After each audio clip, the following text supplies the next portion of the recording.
Hello दोस्तों, नमस्कार दोस्तों। आज की इस वीडियो में हम बात करने वाले हैं संवैधानिक विधि फर्स्ट, मतलब संवैधानिक विधि फर्स्ट, कॉन्स्टिट्यूशनल लॉ फर्स्ट, जो कि एलएलबी और बीए एलएलबी का जो है पेपर फर्स्ट है। तो इसके जो है 10 क्वेश्चन जो कि ऑब्जेक्टिव क्वेश्चंस हैं, उनको मैं आपको इस वीडियो के माध्यम से बताने वाला हूं। तो अगर आप हमारे चैनल पर नए आए हैं तो चैनल को सब्सक्राइब ज़रूर करिएगा और बेल आइकन को साथ में प्रेस करिएगा, ताकि जैसे भी हम वीडियो को अपलोड करें आप वीडियो को देख पाएँ। और अगर हमारी वीडियो को लाइक नहीं किया तो लाइक कर देना और अपने दोस्तों के साथ शेयर ज़रूर कर देना, ताकि और भी स्टूडेंट देख सकें। ठीक है, तो देखिए दोस्तों, अब हम आगे बढ़ते हैं और बात करते हैं उन 10 क्वेश्चन की जो एलएलबी में पूछे जा सकते हैं, बीए एलएलबी में पूछे जा सकते हैं। संवैधानिक विधि मतलब कॉन्स्टिट्यूशन लॉ से, मतलब पेपर फर्स्ट से पूछे जा सकते हैं इस तरह के ऑब्जेक्टिव क्वेश्चन। ठीक है, तो चलिए अब ऑब्जेक्टिव क्वेश्चन पे हम चलते हैं।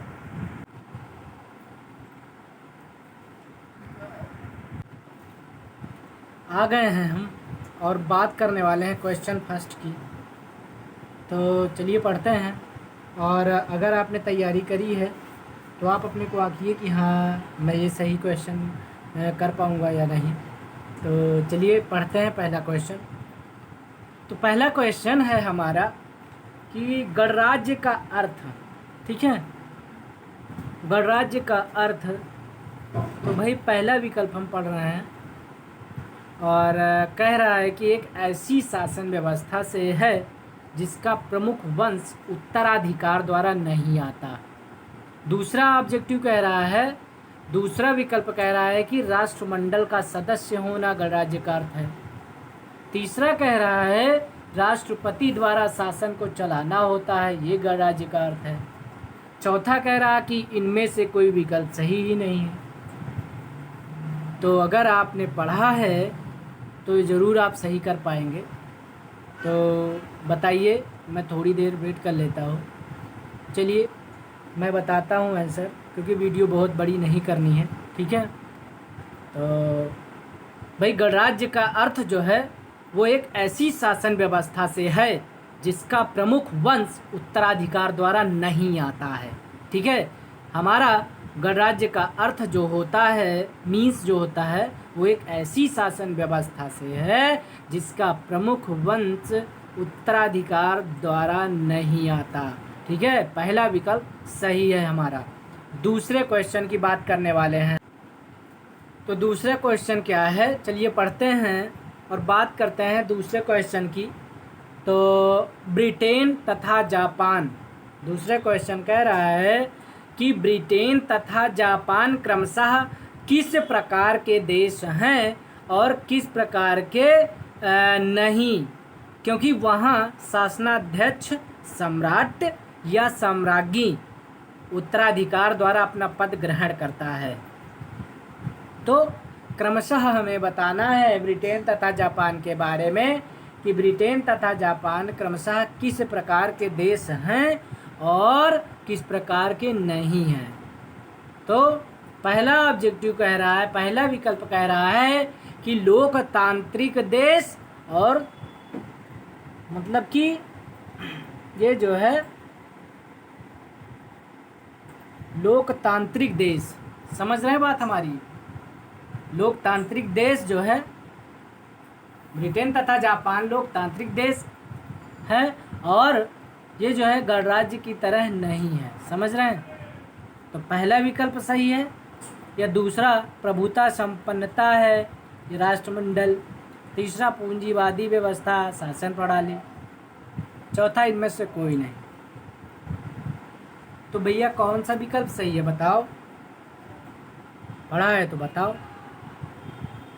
आपके इजी नोट से ही लिया गया है ये क्वेश्चन, आपने अगर तैयार किया तो आप ज़रूर सही कर पाएंगे। चलिए मैं बताता हूँ कि ब्रिटेन तथा जापान क्रमशः जो है लोकतांत्रिक देश हैं और ये जो है गणराज्य नहीं है। ब्रिटेन तथा जापान एक लोकतांत्रिक देश है, गणराज्य नहीं है। ठीक है, तो पहला विकल्प सही है, दूसरे का पहला।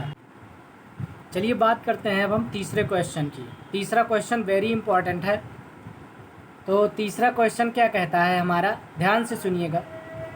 पंथ निरपेक्ष शासन प्रणाली से तात्पर्य क्या है? जो पंथ निरपेक्ष शासन प्रणाली होती है उससे क्या तात्पर्य है बताइए। तो चलिए विकल्प में पढ़ते हैं और आप बताइए कि कौन सा सही है।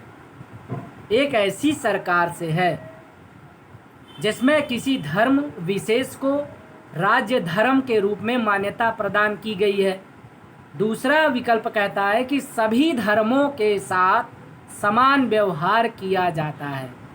तीसरा कहता है कि ऐसी शासन प्रणाली, ठीक है, ऐसी शासन प्रणाली में सभी धर्मों का समान संरक्षण प्रदान किया जाता है। इनमें से कोई नहीं। तो भाई पंथ निरपेक्ष शासन प्रणाली से तात्पर्य क्या है बताइए। अगर आपने पढ़ा है तो आप सही कर पाएंगे, 100% सही कर पाएंगे। तो बताइए कि कौन सा सही है कि भाई पंथ निरपेक्ष शासन प्रणाली से क्या तात्पर्य है। तो ध्यान से सुनिएगा, मैं बताने वाला हूँ उत्तर आपका। पहला विकल्प सही है इसमें। और पंथ निरपेक्ष शासन प्रणाली का तात्पर्य होता है एक ऐसी सरकार से, एक ऐसी गवर्नमेंट से जिसमें किसी धर्म विशेष को राज्य धर्म के रूप में मान्यता प्रदान की गई है। ठीक है, अब आगे बात करते हैं चौथे क्वेश्चन की। चौथा क्वेश्चन क्या है हमारा, बहुत ही इंपॉर्टेंट क्वेश्चन है दोस्तों, बहुत इंपॉर्टेंट, वेरी वेरी इंपॉर्टेंट है। ये क्वेश्चन पूछा जा सकता है एग्जाम में। पंथ निरपेक्ष शब्द किस संशोधन द्वारा संविधान में जोड़ा गया?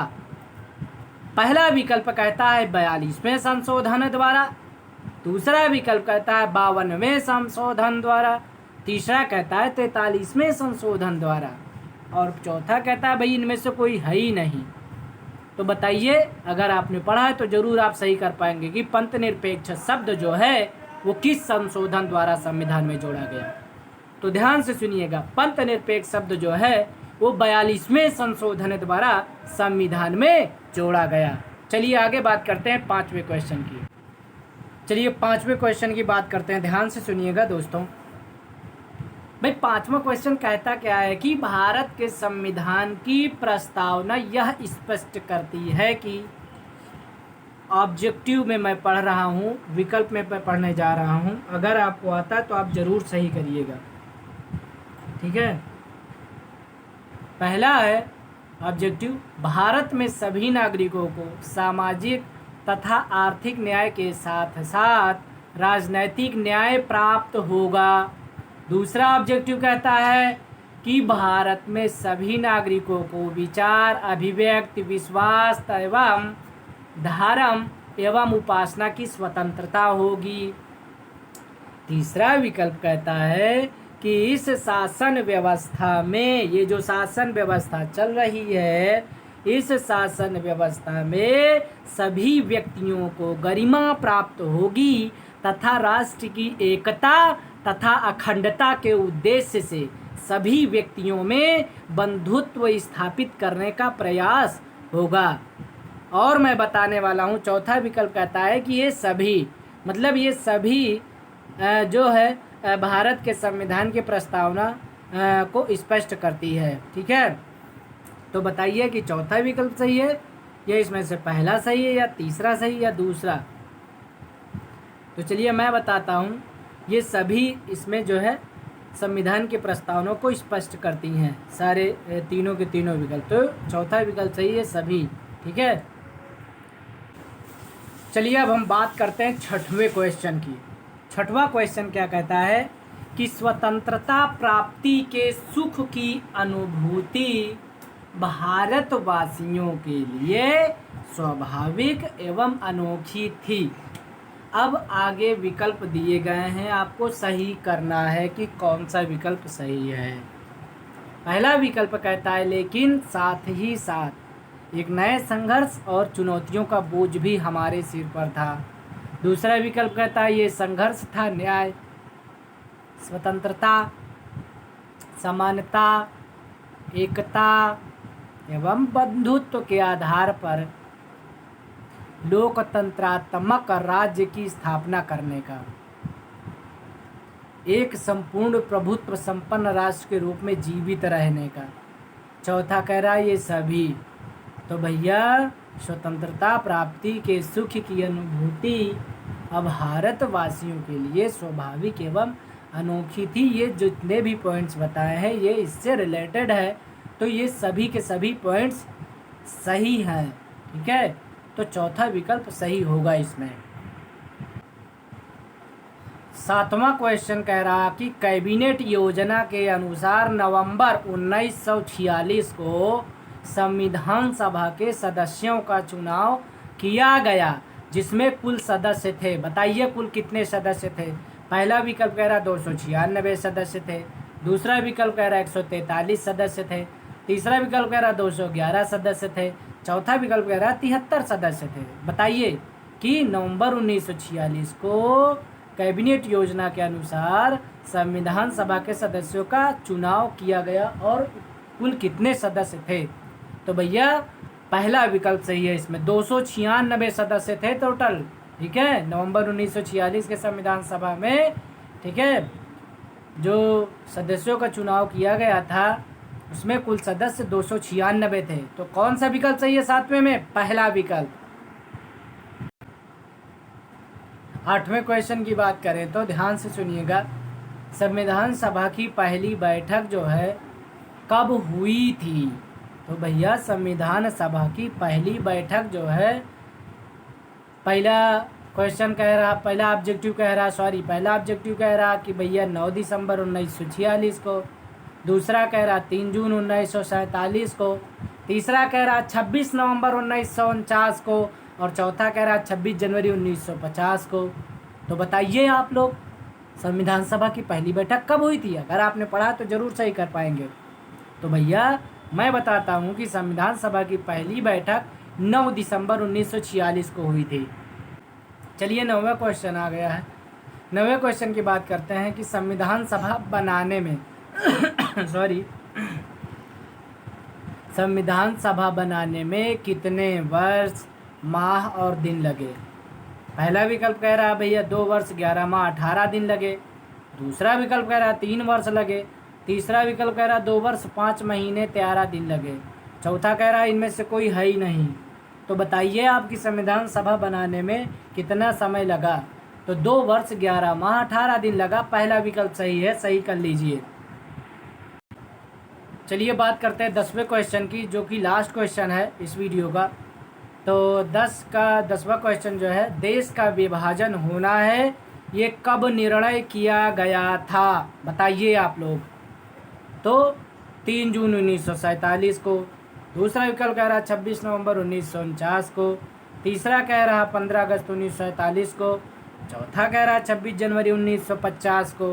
तो भैया देश का विभाजन होना है ये कब निर्णय किया गया था। भैया पहला विकल्प सही है। ठीक है, ये जो है 3 जून 1947 को निर्णय किया गया था कि देश का विभाजन होना है। ठीक है, तो कब निर्णय किया गया था? 3 जून 1947 को। टिक लगा लीजिए पहले विकल्प में। ठीक है, तो आई होप कि आपको वीडियो पसंद आई होगी। लाइक ज़रूर करिएगा दोस्तों, मेहनत लगती है वीडियो बनाने में, और सब्सक्राइब ज़रूर करिए चैनल को, ताकि जितने भी मैं वीडियो अपलोड करूं, ठीक है, आप लोगों के लिए जो है ये वीडियोज़ इम्पॉर्टेंट ही होंगे। ठीक है, और एग्ज़ाम में क्या पता है इनमें से क्वेश्चन आपको ज़रूर मिल सकते हैं। आई होप हो सकता है कि इसमें से क्वेश्चन ज़रूर आपको मिलेंगे।